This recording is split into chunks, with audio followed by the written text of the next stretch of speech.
y la aldosterona bloquea la acción de la aldosterona en su receptor. En veterinaria, a día de hoy, tenemos estos dos. Podemos usar estos dos. No disponemos de bloqueantes de renina y de momento no disponemos de bloqueantes. Y desde luego no hay estudios que te digan la dosis adecuada, pautada. Así que solo disponemos de dos. Estos son los que tenemos que manejar como bloqueo del sistema renina-angiotensina. Así que tenemos los IECAS, verapamil, enalaprilo y los bloqueantes de la aldosterona. Pero uno piensa, pero si yo bloqueo aquí y bloqueo bien, ¿por qué tengo que bloquear más abajo? Bueno, vamos a ver por qué. Vuelvo a repetir, y esto lo voy a repetir después otra vez. Los IECAS está constatado que son buenos, no se pueden quitar. Están en el protocolo de la insuficiencia cardíaca congestiva, bueno, de la insuficiencia cardíaca, del fallo cardíaco, de la reacción mitral de la cardiopatía, en la fase que sea, en la fase que podamos discutir en el futuro, porque si ahora dice que la mayoría lo ponía en la fase B2, a lo mejor dentro de 5 años decimos que todos dicen la B2. Pero hay criterio para ponerlo ya en la fase B2, como sabéis. Es decir, es indiscutible. Todos estos trabajos de Humana y otros 20.000 más, mirad, más de 30 ensayos, en más de 7.000 pacientes hay en Humana. Estos son los más famosos de Humana. Fijaros, esta curva, cuando veáis los odds ratios, significa que si yo tengo dos alternativas, dar un IEK y el placebo de gaso, la curva es el 1, igual de probabilidades. Todo lo que esté de la curva para abajo quiere decir que dar ese producto tiene menos de un 1 de probabilidades que no darlo de ser mejor. ¿Entendéis lo que digo? Bueno, o el criterio que pongamos. Por lo tanto, fijaros, todos los estudios ponían a los IECAS mejor. O sea, en vez de tener, si yo tengo, en las mínimas probabilidades tener el 1%, si yo tengo el 0,8% de probabilidades, tengo menos probabilidades de morirme o de ir peor. Pues todos los estudios en Humana ya demostraron, y ya veremos a qué nivel está en Humana. Los IECAS en Humana tienden a introducirse mucho más precoz que en veterinaria incluso. Así que esta es la idea. Son insustituibles. Y en veterinaria, como hemos dicho por los 3 trabajos, ocurre exactamente lo mismo. Aquí no hay duda. ¿Vale? Entonces, ¿qué pasaba? ¿Qué ha ocurrido para introducir este nuevo concepto? Si los IECAS son buenos, si estamos bloqueando ya el sistema renina-angiotensina, ¿qué ha ocurrido? Pues ha ocurrido que en el año 99 empiezan a salir trabajos de este tipo.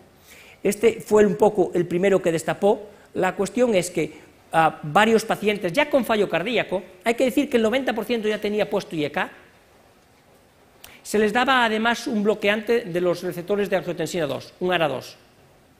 Y se veía que, claro, voy a poner así, cuando se le daba además el bloqueante, estos son los niveles de aldosterona.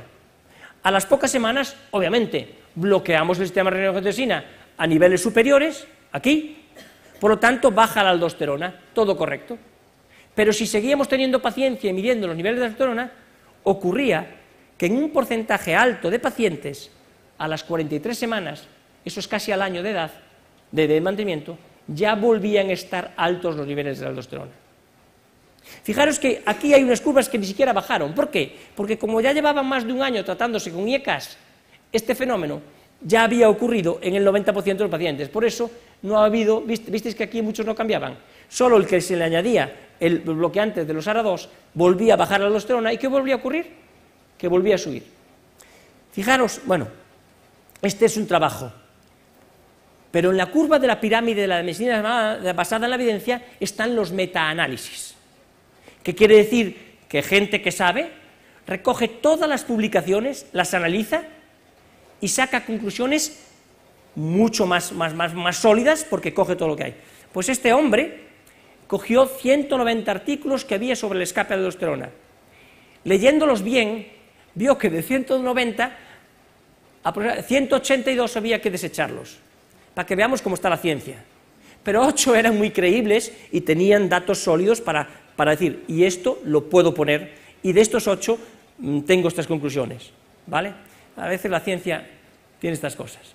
Vale, y la conclusión fue, después de estudiar estos 8 artículos con más de 500 pacientes, es que se llama escape, o se entiende por escape, bueno, fijaros que utilizan esta palabra, por no confundir con el antiguo escape. Llamémoslo escape, no nos confundamos, pero si veis aldosterone breakthrough es lo mismo.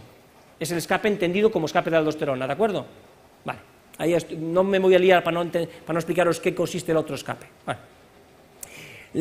Consistía en que después de dar IECAS o ARA2, daros cuenta que los dos bloquean la fase antes de dar la aldosterona.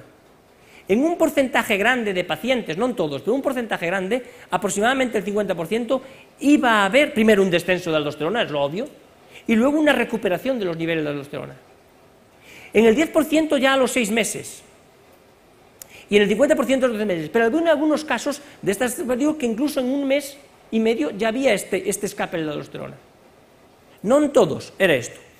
Era independiente de que estuviera el paciente con el bloqueante IEK o con el bloqueante de los ARA2, de los angiotensina 2. Y era independiente, que esto es importante, de la dosis que diéramos, porque la idea en humana es intentar, para determinadas cosas, dar los IEKs a la dosis máxima eficaz mientras no deterioremos la función renal. Pues independientemente de eso, se producía el escape. Esto es importante. Y que, constatado por esos, es decir, sus conclusiones, que constatado por sus trabajos la evolución clínica de aquellos 50% pacientes que tenían el escape, era peor que la evolución clínica de los que tenían la suerte de no tener el escape. Así que varias cosas. Hay escape en un porcentaje alto, independiente de la dosis y tipo de bloqueante que usemos, en personas, y que la evolución clínica de los que sufren ese escape es peor. Esas son las conclusiones.